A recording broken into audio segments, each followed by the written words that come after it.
Hi friends, I just wanted to touch base with everyone, do a quick video and a quick update about where we are in our homeschool journey. We've had a lot of questions about what the last couple weeks have looked like for us and if it's going well, if we're liking our curriculum, if we think that this curriculum is something that could apply to a lot of our friends.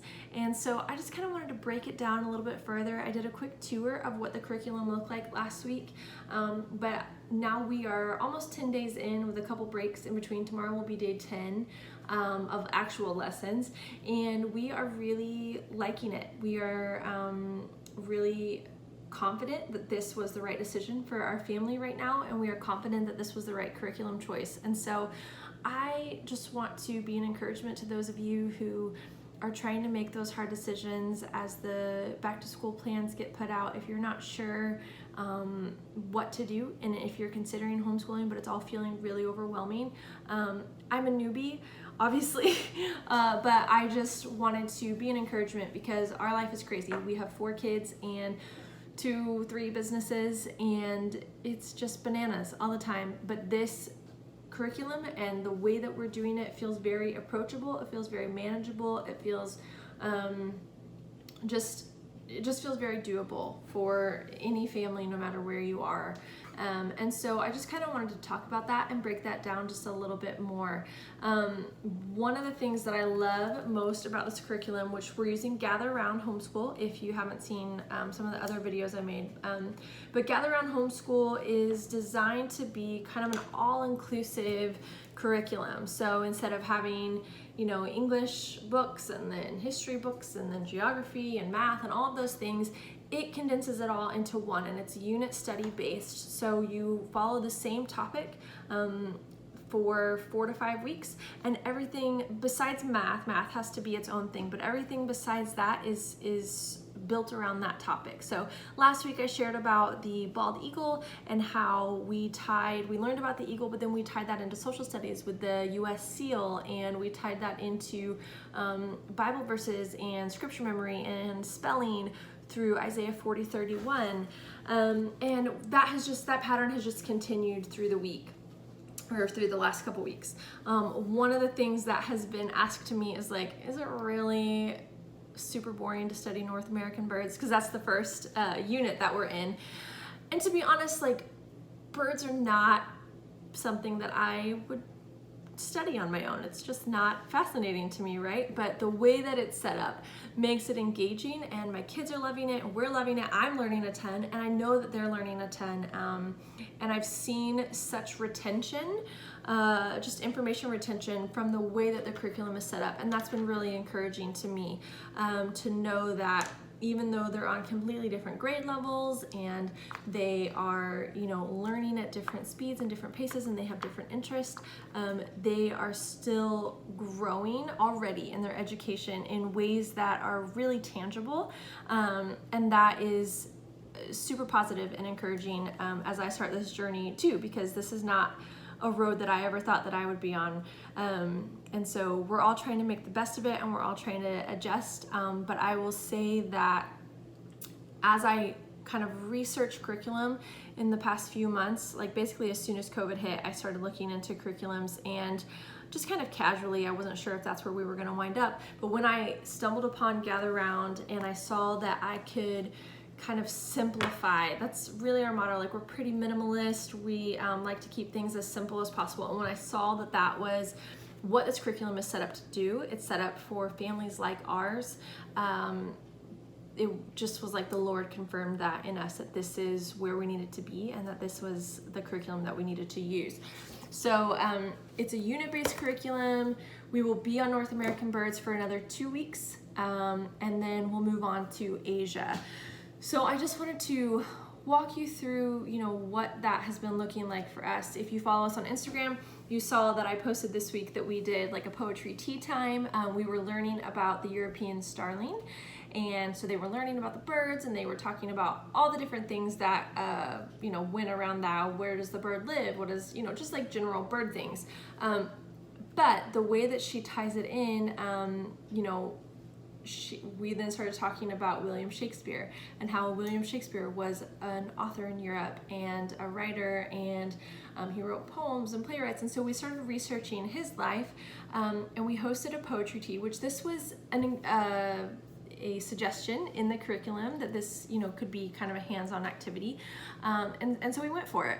And I kind of took it one step further, and I had everyone bring their own poem to the poetry tea. And so we're practicing reading out loud. We're learning about poetry. We're learning about William Shakespeare. We're learning history. And we're bonding together as a family in all of these, you know, kind of unifying topics. And then we also, there was a poem in here about the starling that we read. And so we tied that all together for social studies and history. And I love that it's a really hands-on curriculum. In the last 2 weeks, they have done poetry teas, they have made nests. Tomorrow we're painting eggs. They've made bird feeders.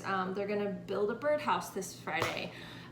It's just been so great to have all these different avenues for learning, that it doesn't have to be just textbooks, because that's super overwhelming. As a creative, that is like life-sucking to me, right? To just have to sit and just look at textbooks all day, every day.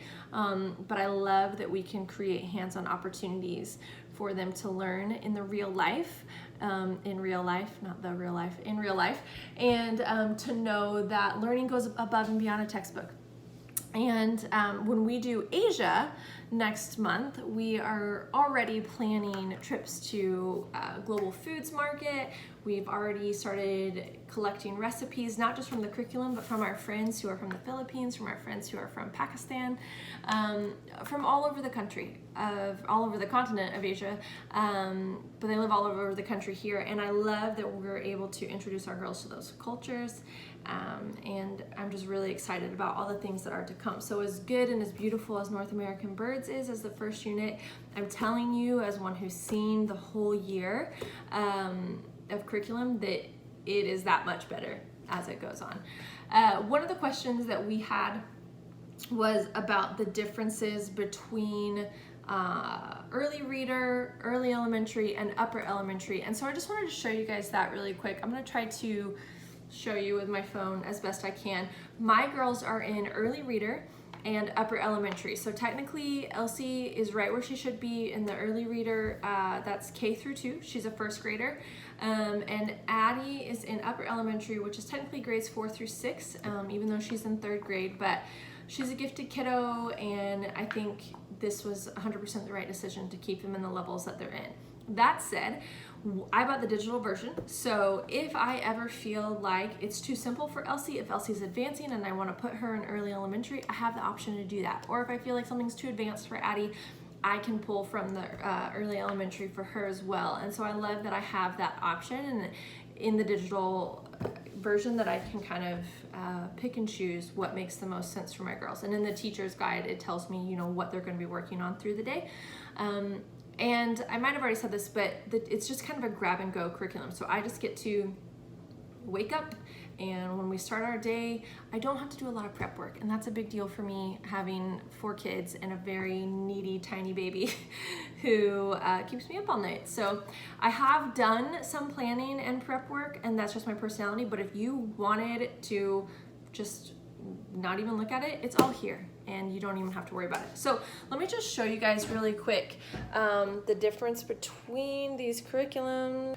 Here is how we bound it. So we printed everything on our own, and rather than paying for printing and binding elsewhere, we did it on our own. And I'd love to give you guys some tips on that, but just for time's sake, I'm not gonna speak to that right now.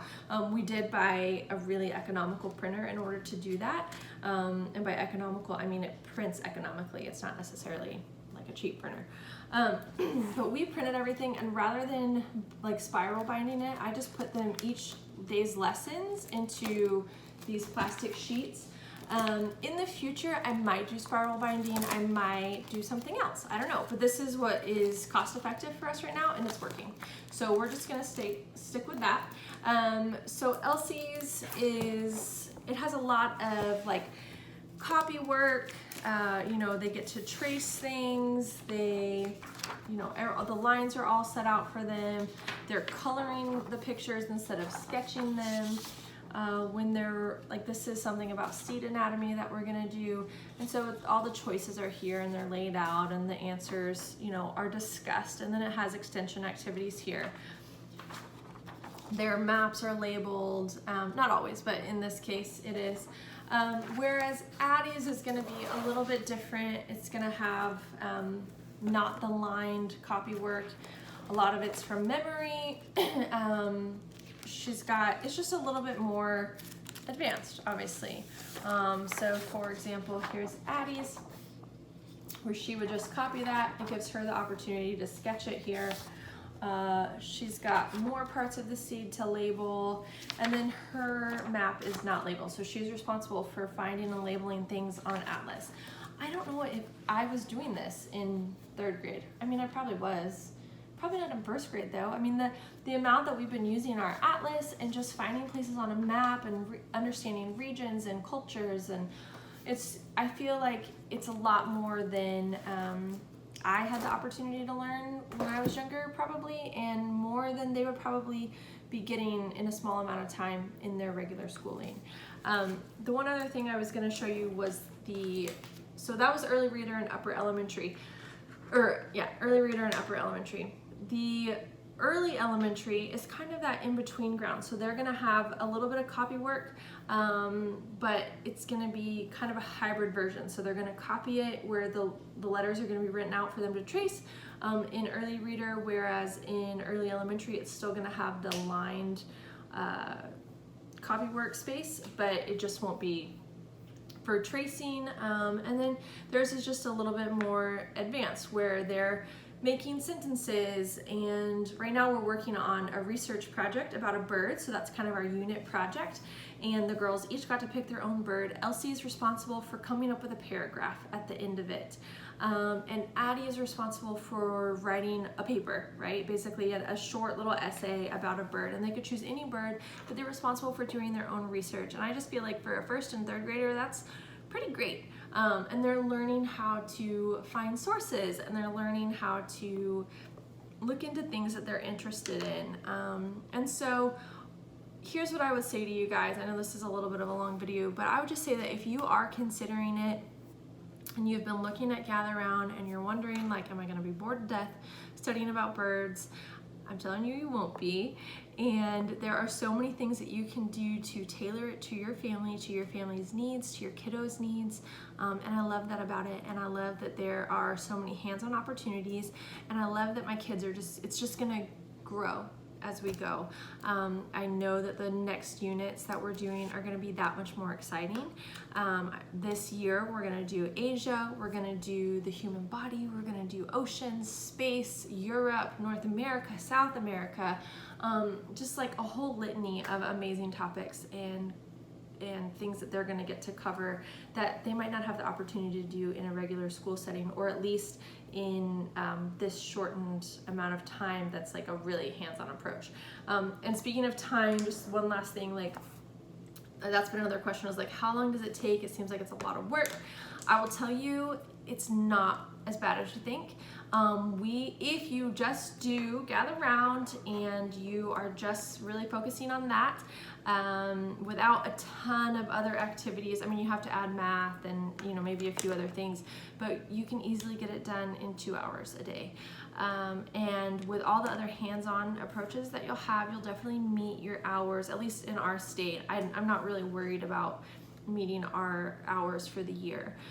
We do add on language occasionally. I've been adding on the good and the beautiful, but honestly, it feels really overwhelming. Like, it's a lot to do that and Gather Round. So right now we're just adding on the good and the beautiful like 2 days a week-ish, because the first week when I tried to do it every day, Elsie in particular was getting really frustrated about just the amount of work, and so right now we're just kind of easing into that, and maybe we'll add more later, but I think that honestly Gather Round is sufficient right now, besides math, and I think that that's awesome. So I'm really thrilled with where we are.